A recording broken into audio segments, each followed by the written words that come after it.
Kerana apalagi harapan dan kekuatan pembangkang selain memberikan harapan agar akan berlaku perubahan.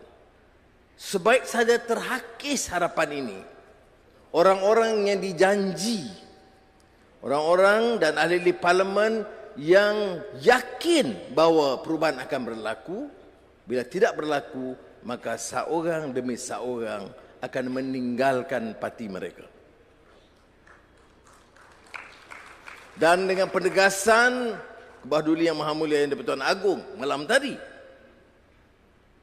menasihat pimpinan politik untuk terima kenyataan perpaduan mesti wujud dan harus kekal, dan sebaiknya parti-parti politik menumpukan perhatian, menjamin kestabilan, memacu pertumbuhan, menyelenggara negara dan menyelamatkan rakyat, dan biar bicara dan merancang perubahan setelah genap 5 tahun. Itu kenyataan terkini dari Yang di-Pertuan Agong malam tadi. Dan saya percaya Kebahaduli Yang Maha Mulia Tuanku Sultan Johor yang akan menjadi Yang di-Pertuan Agong mulai 31 bulan ini bukan saja akan menegaskan, tetapi diyakini umum akan pertahankan semangat yang sama. Maknanya kerajaan perpaduan madani ini harus tumpu sepenuhnya ke arah membangunkan negara, memacu pertumbuhan, dan kita punya minimum 4 tahun untuk membuktikan keupayaan kita, insya-Allah. Dan sementara itu, saya percaya dari tanda-tanda yang boleh diyakini. Ramai lagi ahli-ahli parlimen yang akan terhakis keyakinan mereka. Dan janji palsu ini dilakukan oleh Perikatan Nasional. Kerana apa isu ini dibangkitkan? Kerana tujuan dan matlamat tebuk atap, walaupun saya dah jawab, atap ini bukan atap rembia, atap konkrit. Dia coba gagal di Malaysia, dia berpindah ke Dubai dan London. Dia lupa bahawa di Dubai dan di London itu konkritnya itu jauh lebih tebal. Jadi isunya isu apa? Mereka menggunakan sentimen kaum, seolah-olah kita meninggalkan asas utama pembentukan negara ini yang termaktub dalam perlembagaan. Saya berulang kali tegaskan di depan teman-teman saya, termasuk pimpinan DAP yang ada. Malah suara pimpinan DAP tidak pernah berganjak dari prinsip mempertahankan semangat perlembagaan negara tercinta. Jadi saya tidak faham mengapa ini dijadikan. Kalau satu-satunya, saya bincang dengan saudara Syarani, satu-satunya isu ini gembar-gemborkan di kampung untuk menyerang UMNO, tentunya Perdana Menteri Datuk Seri Zahid, ialah kerana DAP akan merosakkan dan menggadai prinsip dan kepentingan Melayu. Itu saja modal mereka. Dan orang-orang sebahagian daripada kita mudah sekali terpedaya. Sudah Melayu majoriti, pimpinan utamanya Melayu. Dasar Bumi Putera tidak pernah kita robohkan. Kita tetap pertahankan kenyataan bahawa majoriti di Malaysia ini masih Melayu. Majoriti yang miskin juga yang Melayu. Sebahagian besar yang menyebabkan rosaknya kepentingan Melayu ini adalah pemimpin-pemimpin Melayu yang rakus dan rasuah dan menggadaikan prinsip orang Melayu. Sebab itu dalam beberapa tindakan saya tidak tolak ansur. Kalau kamu itu perasuah besar, sama ada Melayu atau Cina atau India, atau Dayak atau Iban, waspada, kita ambil tindakan setegas dan sekeras mungkin. Apa guna kita menjadi pemerintah? Diberikan mandat untuk menyelamatkan negara. Menyelamatkan dari apa?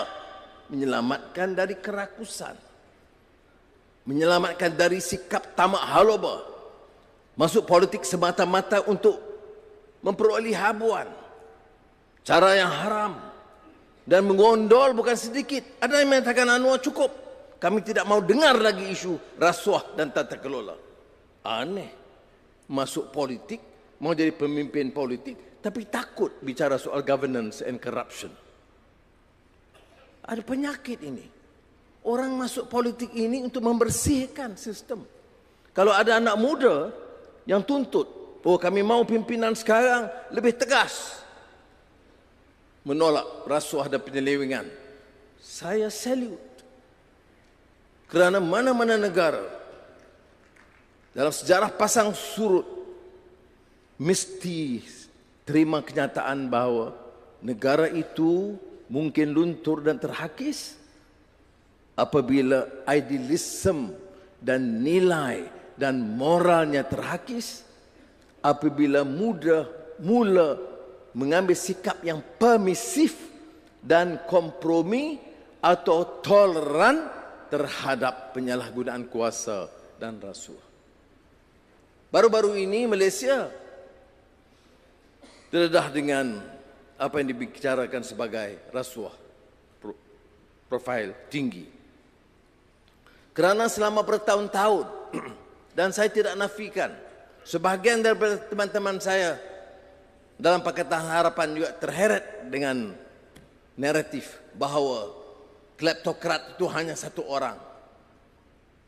Yang lain itu seolah-olah bersih. Termasuk yang menyakau puluhan bilion ringgit. Padahal saudara, kleptokrasi itu a system yang membolehkan pimpinan atau leadership menyakau tanpa soal. Menggondol kekayaan selama puluhan tahun dan tidak ada jentera yang boleh menghadapinya. Tidak ada yang berani menyiasat kerana tidak ada tekad politik. Sebab itu, saya tidak campur dalam urusan satu persatu. Ahli-ahli jemaah menteri, TPM, ahli-ahli menteri tahu. Kita tidak campur satu persatu. Kamu siasat si A atau siasat si B, atau rampas harta si A atau si B. Arahan kita itu menyeluruh. Siapa sahaja yang dikesan memunggah kekayaan cara haram, menggondol kekayaan berbilion, dahulu apalagi sekarang, tanggungjawab badan penguatkuasaan mestilah bertindak dengan tegas dan berani, dan kita akan pertahankan mereka. Dan ini sesuatu yang berlaku. Saya tidak heran ada NGO, ada cendekiawan, ada kelompok yang anggap mereka itu memang pro hak kebebasan dan sebagainya, yang dikenali sebagai pejuang reformasi, pejuang gerakan anti rasuah, tapi sekonyong-konyong mempertahankan cara terang atau cara halus golongan perasuah besar ini. Saudara, bagaimana lagi boleh kita selamatkan negara ini? Apa artinya perpaduan dengan kekuatan yang kita bina? Apa artinya kalau tidak kita menggunakan kuasa ini, hentikan amalan lalu? Negara ini percayalah kaya.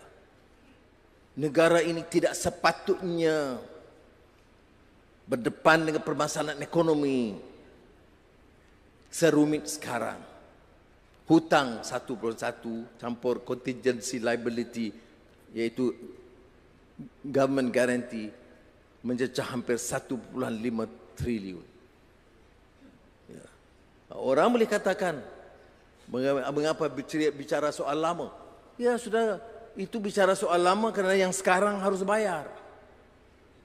Kalau sudah mau selesaikan dengan bayar segala hutang, piutang itu, tidak mempedulikan dan terus pinjam, maka tidak ada lagi keyakinan pada sistem ekonomi kita. Ini menuntut kita mengurus ekonomi secara bertanggungjawab dan responsible economic policy and management. Not necessarily popular. Tapi kita kena ambil tindakan. Kita tak boleh korbankan pendidikan, kesihatan, perasaan asas rakyat yang miskin, yang saya sebut menoktahkan kemiskinan, baiki tandas-tandas sekolah. Dan tahun ini kita tumpu baiki perubahan rakyat yang dikendalikan oleh Pak Menteri di sini. Baiki rumah-rumah polis dan tentera, rumah-rumah penjawat awam yang keadaannya sangat daif, tidak sesuai diduduki oleh mana-mana orang. Ini yang harus kita kerjakan. Dan kebetulan majoritinya Melayu. Tetapi kita tidak jadikan ini sebagai agenda Melayu semata-mata. Agenda Malaysia, agenda rakyat. Seperti mana baiki tandas. 8,600 lebih sekolah-sekolah yang punya tandas yang sangat buruk dan daif untuk anak-anak dan cucu kita belajar. Di negara yang begini hebat, tetapi tandasnya itu tidak boleh digunakan oleh anak-anak kita. Sekolah mana? Majoriti sekolah kebangsaan. Sebahagian kecil sekolah Cina dan banyak juga sekolah-sekolah Tamil. Dan kita selesaikan semua. Pendekatan kita bukan pendekatan kaum, tetapi majoriti memperoleh manfaat ada orang Melayu. Bulan depan, buah pengusi Datuk Seri Zahid, pengusi induk Kongres Ekonomi Bumiputera, dia telah mengumpulkan kekuatan dari kerajaan, dari JLC, dari swasta, dan saya minta supaya diundang juga menteri-menteri bukan Melayu. Untuk apa? Untuk menganjurkan Kongres Ekonomi Bumiputera. Saya mau dengan Malaysia baru ini, Malaysia Madani, masalah Tamil, masalah India, masalah kita, masalah Cina, masalah kita, masalah Iban dan Dayak, masalah kita. Dan masalah Bumiputera itu juga masalah Bumiputera dan masalah Cina dan India di Malaysia.